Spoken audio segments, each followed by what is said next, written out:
Aquele que não partilha, esfrega com vez. Kinder Chocolate. Doce coração de leite coberto de delicioso chocolate. Kinder Chocolate. O chocolate das crianças. Não se importa?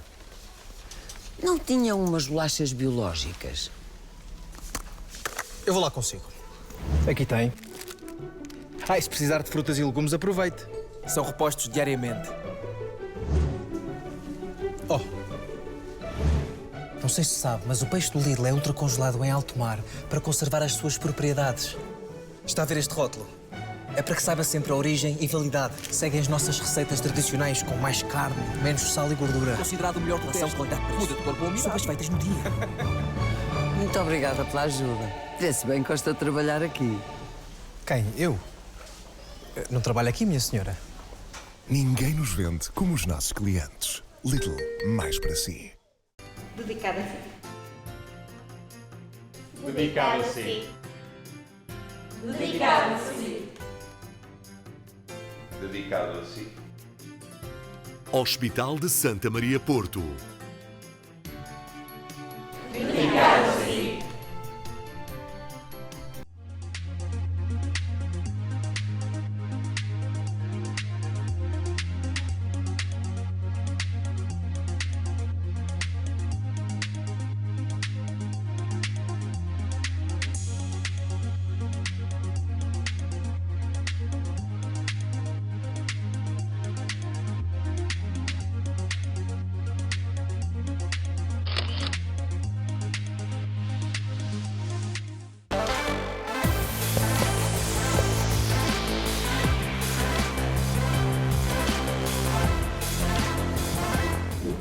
Bem-vindos ao Vôlei à Mesa, um programa de promoção e divulgação do voleibol nacional e internacional, especialmente através da troca de opiniões entre dois convidados especialistas da modalidade.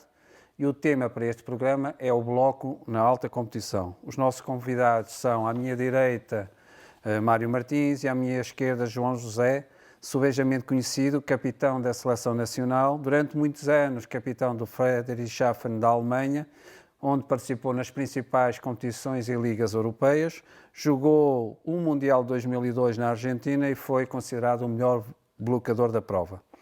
Atualmente exerce as funções nos corpos técnicos da Federação Portuguesa de Voleibol, é treinador adjunto da Seleção Nacional Sénior Masculina e coordenador das seleções nacionais. À minha direita, Mário Martins, treinador da formação, no trabalho que fez na formação conquistou 6 campeonatos nacionais e 3 regionais. Durante 10 anos foi coordenador da formação do Leixões Sport Clube. Como treinador sénior, tanto de equipas masculinas como femininas, tem um título de campeão nacional da primeira divisão, 3 campeonatos de elite, 2 supertaças. Foi também treinador de voleibol de praia durante vários anos, nomeadamente da dupla Pedrosa e Rosas. Foi durante muito tempo treinador dos centros de formação da Federação Portuguesa de Voleibol e da Associação de Voleibol do Porto. 3 vezes treinador do ano da Associação Nacional de Treinadores e o primeiro treinador galardoado pela Associação de Voleibol do Porto. Bem-vindos ao programa. Um programa sobre o bloco, cada vez mais uma ação de grande importância no jogo de alto nível. Qual seria para vocês o papel mais importante e aquilo que destacariam no voleibol e no caso do bloco? Começava por si, Mário Martins. Boa tarde, obrigado pelo convite. O bloco, eu acho que, fazendo aqui um enquadramento um bocadinho histórico, acho que nos últimos 10, 15 anos, terá sido o gesto técnico que mais evoluiu no jogo de voleibol, claramente. Muito por força da necessidade que o jogo trouxe, ou seja, enquanto nós víamos um jogo lento há 10 ou 15 anos atrás, a velocidade que o jogo passou a ter, a inclusão de mais opções de ataque com a introdução da pipe, o ataque de segunda linha, o ataque tinha tanta predominância e tanta vantagem que claramente a aposta por se investir um bocadinho na estratégia do bloco teve que fazer aqui algum sentido e, portanto, este gesto técnico evoluiu imenso e evoluiu precisamente para tirarmos aqui a agressividade e a eficácia que o ataque sempre teve, mas nos últimos anos começou a ter uma agressividade e uma eficácia altíssima, principalmente no masculino, que tem uma capacidade de decisão enorme. Portanto, em termos de bloco, eu acho que este enquadramento é importante para o treino, porque se nós nos dias que correm não treinarmos diariamente todos os fundamentos do bloco, todos os princípios do bloco, em termos de modelo, em termos de técnica, em termos de opções, em termos de plano de jogo, acho que dificilmente alguma equipa vai ter sucesso. Eu por mim falo, os últimos 5 anos provavelmente nós treinamos metade do tempo só destinado ao bloco, porque claramente tínhamos que tirar esta predominância em termos de eficácia que o ataque veio a ter nos últimos anos. Concorda? É um gesto técnico que aparece evidenciado normalmente logo a seguir ao serviço, tem uma importância enorme na segunda fase do jogo, na fase em que serviço, bloco e contra-ataque é decisivo. Qual é a tua opinião em relação à tendência e à qualidade do bloco na alta competição e a importância do gesto técnico? Eu acabo por concordar um bocadinho com o que disse, porque realmente houve uma evolução muito grande, okay? Não só na velocidade, mas também no alcance. Principalmente, se calhar, nos últimos 4, 5 anos, os atacantes agora têm um alcance já acima daquilo que era há 10 anos atrás. E o bloco também pontua, ou seja, tem um papel importante também porque é um fator determinante, porque provoca pontos, provoca dano no adversário, e hoje em dia vem muito apoiado também por aquilo que é um serviço muito mais agressivo. Ou seja, os próprios modelos de jogo têm vindo a ser alterados. O Zona 4 e o Zona 2, se há uns anos atrás não tinham um papel tão predominante naquilo que era a organização do bloco, hoje em dia têm se calhar um papel tão importante como o do central. Okay? O central tem que ocupar uma zona da rede um pouco maior, mas a Zona 4 e a Zona 2 também já têm que impor pressão no adversário, procurando sempre ter, não é? Dependendo daquilo que é o modelo de jogo. Hoje em dia pretende-se que se tenha 2 blocadores em cada atacante, o que é difícil com a velocidade de jogo que é imprimido do lado de lá. Sim, Guerra, pegando aqui um bocadinho no que o João está a dizer, eu às vezes no treino ia dizendo, e dizia muito até na fase em que nós andávamos a construir os plantéis, eu acho que o futuro caminha muito por nós termos opostos com características de central em termos de bloco, cada vez mais. Digo os opostos porque depois eles não têm que ter a especificidade de recebedores. Sim, normalmente até são aqueles que têm mais dificuldade na ajuda, sim, mais que os Zonas 4, é interessante. Pronto. E de facto, isto que o João diz, de facto, o trabalho das bases evoluiu imenso, porque se os centrais sempre tiveram muito trabalho e houve sempre essa preocupação de trabalhar com os centrais, as bases nunca tiveram, num passado, esta preocupação de estar numa ajuda, estar preocupado com um segundo atacante, em bola B ou C com um terceiro atacante, e nos últimos anos isso de facto tem acontecido em termos de modelo de jogo, que cresceu muito nesse sentido. E eu dizia às vezes em jeito de brincadeira, nós temos que contratar opostos, mas que tenham características de central, e nós chegamos a fazer isso um ano, foi um bocadinho por necessidade, mas que acabou até por fazer algum sentido, porque com a agressividade que o serviço tem, o volume de jogo aumentar por zona 4, com a agressividade do serviço, esta necessidade de bloquearmos mais, principalmente com o oposto, é muito importante, e eu acho que o bloco ainda vai crescer muito por aí. Cada vez mais, então, os jogadores da ponta se aproximam mais até de um jogador central, às vezes tem que também bloquear bolas rápidas para libertar um pouquinho o central.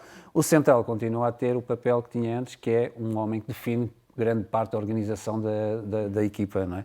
Se o central consegue chegar, o jogo é uma coisa, se o central não consegue chegar, o jogo passa a ter outra dimensão. Sentes isso e sentes essa importância cada vez maior no jogo atual, principalmente num jogo muito combinado? Eu penso que sim, mas isso já vinha de trás.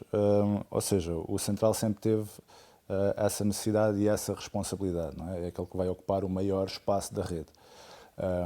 Eu até, aos meus colegas, aqui voltando um bocadinho, se calhar à parte do espaço da rede, a minha maior preocupação era ocupar o espaço da rede, e às vezes a preocupação dos bloqueadores é preocupar o espaço entre a rede e o teto, dizia eu, entre tom de brincadeira.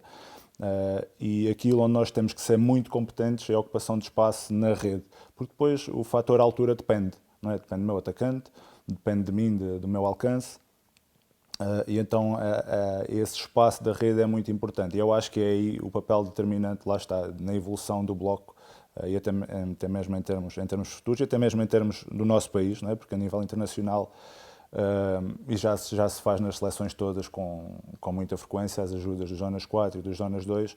No nosso campeonato, apesar de já se trabalhar melhor e muitas equipas procurarem fazê-lo, ainda é muito desconfortável para a grande maioria dos atletas. Não é? E falarmos um bocadinho de modelos de jogo, a gente vai começar a ver que, se calhar, no voleibol em geral, os padrões de jogo estão muito definidos, não é? O jogo está taticamente muito definido, um oposto muito forte, muito poderoso, segunda linha, está muito padronizado. Se calhar no bloco é onde há mais variantes, não é? Há uma escola muito americana em que ter o máximo de pessoas no bloco, a escola holandesa 2 em cada atacante, a escola brasileira uma outra escola, ou seja, realmente o bloco de alto nível é onde ainda há a hipótese de divergir mais e onde ainda há mais variabilidade. Acham isso, não acham? E tendências, para onde é que irá tendencialmente? Isto vai se juntar ou cada vez se vão afastar mais? Qual é a vossa opinião? Se queres começar tu. Sim, posso começar. E também dando continuidade ao que o João dizia.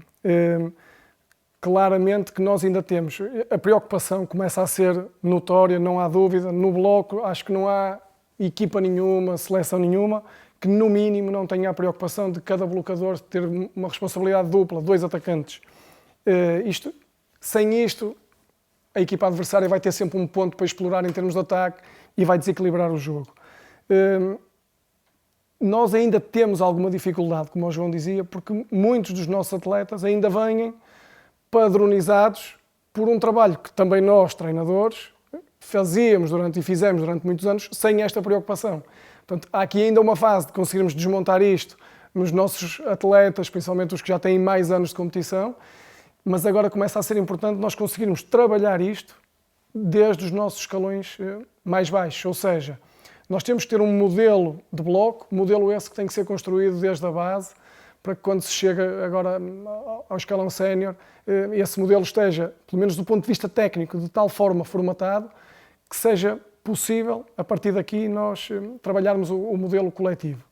E nada melhor nos dias que correm do que termos o acesso ao data volley. Eu costumo dizer que o blocador central é o que mais tem que saber da informação do data volley, porque é o que tem mais variáveis para percorrer, é o que tem mais rede para percorrer. Eu costumo dizer que em bola A consegue ter 4 e 5 atacantes para se preocupar, e eu digo 5 porquê? Porque se eu tiver o distribuidor na rede, o segundo toque começa a ser uma bola importante, e ele tem que se preocupar com o distribuidor, com o oposto, com o pipe, com 4, com o central, e se nós não tivermos uma boa capacidade de passar a informação que defina bem qual o nosso plano de bloco para determinado jogo dentro do nosso modelo, e o central não tiver uma boa capacidade de memorização para perceber em cada momento, em cada rotação, em cada tipo de bola, em cada zona de passe de cada distribuidor, e ele não tiver uma boa capacidade de memorização, dificilmente vai ser um central blocador. Uma equipa sem centrais blocadores é uma equipa super vulnerável. Portanto, eu acho que nos dias que correm, claramente, esta é a base, a nossa escola, acho que sem termos uma escola que está aqui fundamentada, ou pelo menos que está claramente definida, mas acho que todos nós, enquanto treinadores, temos isto mais ou menos definido. Toda a gente ajuda, uma responsabilidade dupla, 2 atacantes para cada um. Estamos a falar em bola A e depois, quando passamos para a bola B ou C, deixamos de nos preocupar com esta responsabilidade dupla, passamos sim a ter uma responsabilidade de largura, ou seja, quantos mais blocadores eu tiver, quanto mais largura de bloco eu tiver, maior probabilidade de eu conseguir construir uma transição eu vou ter. Na base, eu acho que hoje em dia, sem termos aqui uma escola que está claramente definida, mas eu acho que todos nós trabalhamos dentro deste padrão. Aqui pegando um bocadinho na pergunta, eu acho que os diferentes modelos aproximam-se. Ou seja, por muito que cada um defenda a sua teoria, eles acabam sempre por se aproximar, e acho que vão se aproximar cada vez mais, porque eles também têm o mesmo objetivo, não é? Sim. Que é colocar o maior número de blocadores possível em cada atacante. Eles vão dar nomenclaturas diferentes, mas o seu fim e o seu propósito será sempre o mesmo. Ou seja, eles, quer com leitura, quer o outro que defende os dois, quer o A, B e C, eles depois vão jogar dentro do mesmo registro, vão dividir a rede nas 6, 7 posições, ou seja, as 3 bem recebidas, a bola perfeita, a bola recebida mais para 4, a bola recebida mais para 2, afastada da rede com os mesmos, depois a bola alta. Ou seja, eles vão procurar sempre, dentro desta tática, se organizar da melhor forma. Por isso, a tendência para mim vai ser se aproximar sempre, independentemente de. Sim. Os modelos acabam por se encontrar porque o objetivo é o mesmo, não é? Procuram todos a mesma coisa. Treino do bloco na alta competição, se calhar é aquilo que as pessoas têm sempre mais interesse em saber, como é que fazem isto, como é que as pessoas que estão num determinado nível fazem. Nos últimos anos tens estado com equipas muito competitivas, tens tido sempre uma boa relação bloco-defesa nas tuas equipas, isto é tudo preparado, é tudo treinado, é tudo feito assim, tu viveste a um nível em que o bloco era absolutamente decisivo e não sendo um jogador tão alto como os outros teriam que ser muito bom nisto, como treinar, como é que isto se faz, usam mesas, não usam mesas, são a favor, o que é que vocês acham mais importante? Assim, 2 ou 3 traços, o que é que achavas, José, que é mesmo fundamental? Não, eu acho que sim, acho que é importante a utilização de mesas. Sei que há muita gente que é contra, por causa da história da leitura, que era aquilo que o Mário estava a tentar também dizer há pouco, ou seja, os blocadores têm que ter leitura, não é? E a mesa acaba por retirar um pouco dessa leitura, mas a mesa também consegue especificar um pouco daquilo que nós pretendemos numa fase inicial dentro do modelo de jogo. Evidencia muito bem qual é a ajuda, onde é que nós pretendemos chegar, como queremos, depois da ajuda, chegar à ponta para marcar o bloco. E depois, mesmo com a mesa, nós podemos introduzir um distribuidor, colocar um ponto de recepção, ou seja, e trabalhar ali isoladamente o modelo de jogo que pretendemos em termos de bloco, quer individual, quer em dupla, quer em tripla, com bola A, B, C, em sistema, sem ser em sistema. Pronto, podemos fazer tudo isso. E dá volume, não é? E dá volume. Não sei se... Sim, eu aqui até tenho medo de me alongar demais. Portanto, se tiverem que me mandar calar, mandem. E eu, de facto, sou um apaixonado pelo treino de bloco. Adoro treino de bloco e o meu maior investimento nos últimos anos foi claramente por aí. E eu acho que há algumas coisas que são muito importantes para mim, enquanto treinador, entender quando vou abordar o treino. Eu, na semana, tenho que saber bem como é que vou gerir o volume de treino de bloco. Estamos a falar de bloco em que tem uma carga física em termos de salto brutal. Portanto, eu não posso todos os dias treinar o bloco da mesma forma, com salto, com um volume grande. Eu tenho que saber gerir tudo isto, mas eu não quero tirar volume ao treino de bloco. Há algumas coisas que para mim são importantes. Algumas dicas do que eu fui utilizando. Eu inicio muitas vezes o treino da semana focado já no plano de jogo, em que trabalho bloco sem salto. Ou seja, eu posso e uso imensas mesas, os batedores, até porque o controle da técnica é melhor para quem vai bater do que andarmos sempre a fazer com trabalho de ataque com salto e depois não tenho o mesmo volume em termos de contactos de bloco que eu quero ter.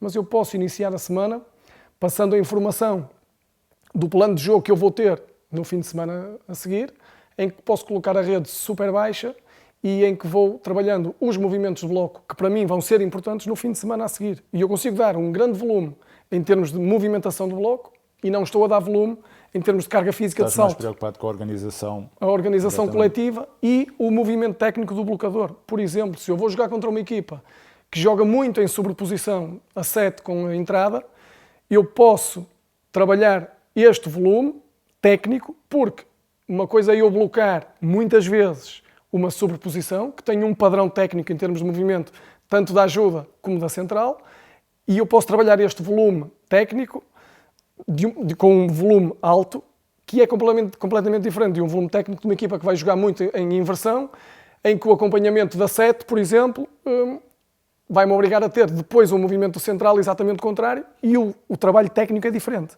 Então eu posso trabalhar este volume de movimentação e de organização sem estar a trabalhar o volume de salto. E eu posso fazer trabalho de bloco todos os dias, em que um dia, e muitas vezes faço isso no início da semana, porque acabamos por jogar ao domingo e muitas jornadas duplas, em que eu trabalho à segunda ou à terça-feira dentro deste registro e depois durante a semana vou aproximando já da realidade, em que vou subindo a rede, vou trabalhando já com salto e vou trabalhando todos os dias bloco, sem estar a criar um desgaste físico que também tenho que ser capaz de o gerir.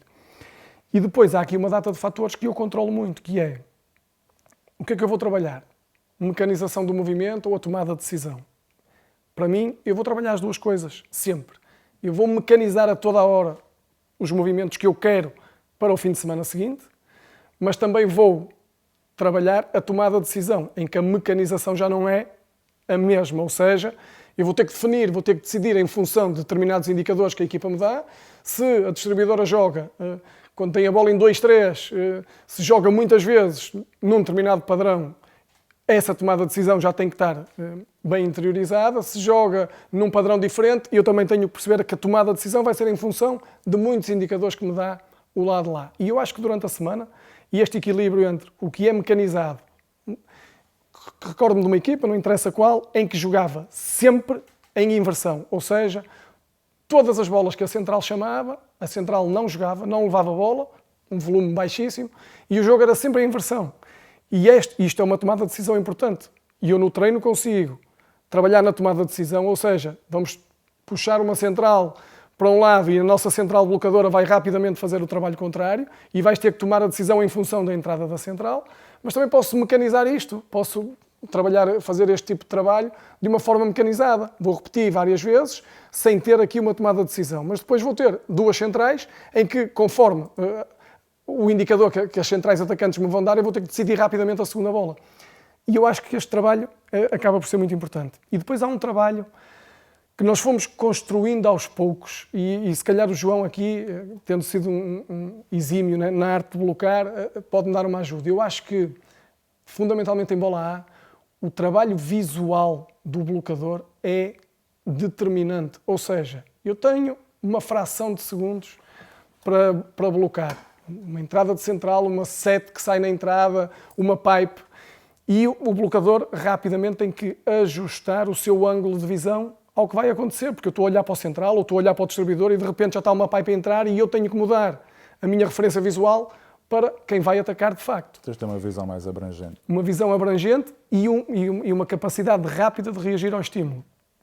Eu vi alguns trabalhos curiosos com guarda-redes de handball, em que eles faziam um trabalho de reação visual ao remate, que é em cima do guarda-redes, e que ele tem que decidir e que reagir numa fração curtíssima de segundo. E tentei perceber de que forma que isso era importante para nós. Então nós também fomos criando alguns exercícios apenas de estímulo visual. E eu acho que isto é muito importante, nomeadamente para os nossos centrais, porque têm que reagir a 4 opções de ataque em situação de bola A e rapidamente reajustar a sua visão num jogo de altíssima velocidade a todo o momento. E este ajuste visual nem sempre é fácil, que eu acho que também é muito importante no trabalho, por exemplo, dos nossos livros. Eu acho que um livro com boa capacidade visual é um livro muito melhor e com muito mais competências do que um que tem fraca capacidade visual. E eu acho que é uma área interessante para nós explorarmos e investirmos. E eu, pessoalmente, foi uma área que me interessou imenso e que fui tentando criar aqui alguns exercícios. Pronto, de uma forma geral, tenho aqui algum interesse no trabalho de bloco e eu acho que o João até chegou a observar um treino nosso no ano passado e até acho que de certeza que nós trabalhamos bloco nesse dia e é uma área onde eu fui investindo porque acho que hoje em dia é super determinante. Sabendo nós que em termos visuais é um mundo, não é? Porque todos nós vemos melhor para cima ou vemos melhor para baixo, ou vemos melhor centrado ou vemos melhor periférico, temos um olho dominante para o movimento e temos outro que é completamente cego, por isso é que os jogadores normalmente são melhores para um lado, são melhores para o outro. Uns ajustam um bocadinho mais para a esquerda, outros mais para a esquerda. Como é que é isto depois? Como é que se transforma todo este tipo de treino? Como é que se mete este tipo de treino no treino coletivo? Já que já falou um bocadinho da parte mais daquele treino isolado, também podes perfeitamente falar aí, mas depois como é que se faz isto em coletivo? Porque aqui o problema do treino coletivo é que o Mário chegou a falar nisso, que é o número de vezes que se repete a mesma coisa que é preciso repetir algumas vezes e também a questão da carga, não é? Porque se tivermos ali um central a saltar muito tempo porque queremos ter um determinado objetivo, é muito complicado. Como é que mais ou menos vão gerindo isto? Eu não vejo o coletivo, quando treino bloco no coletivo, não treino só bloco. A primeira coisa que é importante referir aqui, porque faz-me sentir treinar bloco no coletivo se tiver defesa, ok? E então na parte do coletivo a relação é sempre bloco-defesa, não há e isto não é a perspectiva da tua equipa ou também do adversário? Da tua equipa? Da minha equipa. Mesmo que seja em relação ao adversário ou em relação ao modelo de jogo, seja o que for. E depois temos que tentar trabalhar... Aqui é por sempre a questão da carga, não é? Como é que vão conseguindo rodar os centrais, não é? Porque... Sim, mas isso faz-se... Facilmente, não é? Sim, nós aqui, eu acho que também a experiência que nós vamos tendo ao longo dos anos, a gestão do treino, com a experiência de anos como treinadores, eu acho que vamos conseguindo gerir quase que aquela gestão a olhómetro. E o próprio jogador também ajuda, não é? Os jogadores também experientes dão-nos indicadores ajudam disso. muito, não é? Agora, como é que eu em coletivo consigo treinar bloco? Eu condiciono, se eu quero treinar a P3, eu condiciono a minha equipa que está em construção, que está na fase de construção ofensiva, para um P3 que eu vou apanhar, que vou ter no fim de semana. Portanto, eu, enquanto treinador, condiciono as opções que vou ter. Se eu tenho uma P3 adversária em que não existe China, eu no treino vou dizer, na P3, a vossa organização, a China, não pode ter volume. A equipa que está em bloco, eu vou já definir previamente no meu plano qual é o ponto de partida de cada blocador. E eu costumo dizer, bloco e defesa, a diferença de plano de jogo é sempre um passo à direita ou um passo à esquerda. Não há muito mais do que isto. É tudo um passo. Na P3 não há China, então a minha zona 4 vai fazer o ponto de partida, que por norma já é interior, um passo ainda mais interior. A minha zona 3, se já só vai ter uma central a entrar à frente e uma zona 4, e nós no feminino praticamente não temos oposta de segunda linha, eu vou fazer este ponto de partida mais próximo de zona 2. E eu estou a trabalhar bloco, condicionando as construções ofensivas, organizando a minha equipa defensivamente e estou a trabalhá-lo em questões coletivas. E basicamente é isto. E eu costumava dizer muitas vezes, é um passo à direita ou um passo à esquerda. Nós chegamos a ter jogos em que nós dizíamos que numa P3 ou numa P4, a nossa zona 4 blocava como central. Basicamente era isto. Zona 4 bloca como central. É uma equipa que não tem China. Zona 4 faz ponto de partida de central. E treino isto desta forma. Plano de jogo, por rotação, por combinação, depende do adversário? Pode ser de qualquer uma delas, pode ser por rotação, pode ser pela rede 2 ou rede 3, depende das características que vamos encontrar do lado de lá. Pode ser pelas tendências de um atacante, há distribuidores que gostam de jogar mais na longa distância, há distribuidores que recuam para jogar para a frente, depois aqui vai um bocadinho dentro daquilo que virmos o treino do plano de jogo, como estás a dizer, é muito ditado pelo que nos dizem a parte, dentro a exigência dentro daquilo do que adversário. É o nosso modelo de jogo. Okay? Tem que ser sempre ajustado ao nosso modelo de jogo. Nós não vamos agora, porque a equipa trabalha de determinada forma, mudar aquilo que fazemos. Se nós jogamos com ajudas, quais são as ajudas que podem ajudar, se tiver que ajudar o central na bola mais recebida para 4 ou para 2, sempre um bocadinho de encontro a essas necessidades. E Guerra, eu acho que há algumas coisas que de semana para semana nunca mudam e a nossa forma de construir o plano de jogo nunca pode mudar muito, porque o atleta tem que estar já muito rotinado na forma de abordar o jogo. O plano de jogo, o nosso modelo está mais que definido. A partir daí, o meu plano de jogo tem que ser claramente em função de alguns indicadores muito simples. Da rede 3 e da rede 2, o que é que por hábito a equipa adversária faz? Por rotação, claramente, não há dúvida, e por característica do distribuidor. Se ele, uma recepção mais em 3-4, o que é que ele faz? Em 2-3, o que é que ele faz? Mais afastada da rede, o que é que ele faz? Há distribuidores com bola afastada na rede que solicitam muito central, outros que nunca solicitam. E isto nós temos que saber. O que é que acontece? A característica de cada distribuidor em função de cada tipo de recepção ou defesa, as opções que tem em rede 3 e em rede 2 e as opções que tem em função do central que está na rede. Em função do central junto e em função do central afastado. O trabalho dos scouters nisto é fabuloso, é mesmo termos aqui a sopa já passada, não é? É só mesmo depois dar a papinha aos dar a papinha, porque eu acho que estes indicadores, por rede 3 ou por rede 2, por formação, por característica do distribuidor, isto é e mesmo determinante. Assim já dá muita informação. Temos que selecionar bem a informação. E selecionar muito bem a informação. Senão depois eles não conseguem levar tudo para dentro de campo. Claríssimo, o mínimo possível. O mínimo possível. Se vocês destacassem um aspecto, estamos quase no fim, o programa parece muito longo, mas é muito rápido, principalmente quando as pessoas têm qualidade, como é o vosso caso. Se vocês quisessem destacar e dar uma palavra para as pessoas, onde investir na alta competição no bloco, leitura, deslocamento, o quê, tudo junto, o que é que vocês chamariam a atenção? Que achaste Eu investiria muito aqui em termos até da formação e até mesmo no jogo de alto nível. Se uma coisa que seja... Aqui as pessoas, quando estamos na formação, temos que saber o que é o alto nível, ou seja, o que é que se pretende deles quando eles chegam lá acima. E lá acima há coisas que são importantes, não é? Como a técnica e a leitura. Pronto, eu investiria muito na técnica e na parte da leitura. Isto é preciso muito volume, logo desde muito cedo neste aspecto. Mas é importante saber o que é que acontece lá em cima, quais são as dificuldades que eles vão encontrar depois lá em cima. Para onde é que o jogo vai evoluir? Exatamente. Se eu pegar no alto nível, e partindo do princípio que tenho aqui uma data de problemas resolvidos, problemas técnicos, problemas de experiência, problemas de leitura, e eu aí investiria claramente na capacidade de concentração e de absorção da informação do plano de jogo. Eu acho que o treinador e o atleta, quando chegam ao alto nível, partindo desse pressuposto que temos aqui uma data de problemas resolvidos, a capacidade de entender o plano de jogo. A parte tática, muito importante. A parte técnica determinante, a parte visual, vou insistir um bocadinho nisto. Na formação, eu acho que claramente nós, treinadores, temos que ter a capacidade de passar para os atletas um algoritmo. Eu acho que todo o atleta tem que ter aqui um algoritmo de bloco bem definido. E eu tenho que saber que, antes do meu serviço, a minha posição é esta, a minha relação com a rede e com os meus colegas é aqui, a posição do meu corpo é assim, é 45 graus em relação à rede, é o maior apoio no pé de dentro, no pé de fora, o que tiver definido. E a seguir eu tenho que perceber, em função da recepção, o que é que eu tenho que fazer, em função do tipo de recepção que vai haver, qual é o ajuste que eu tenho que fazer. A partir daqui eu tenho que perceber onde é que o central vai entrar, para eu saber se for um blocador de ajuda, se vou sair ou se vou esperar, se vou ajudar ou se não vou.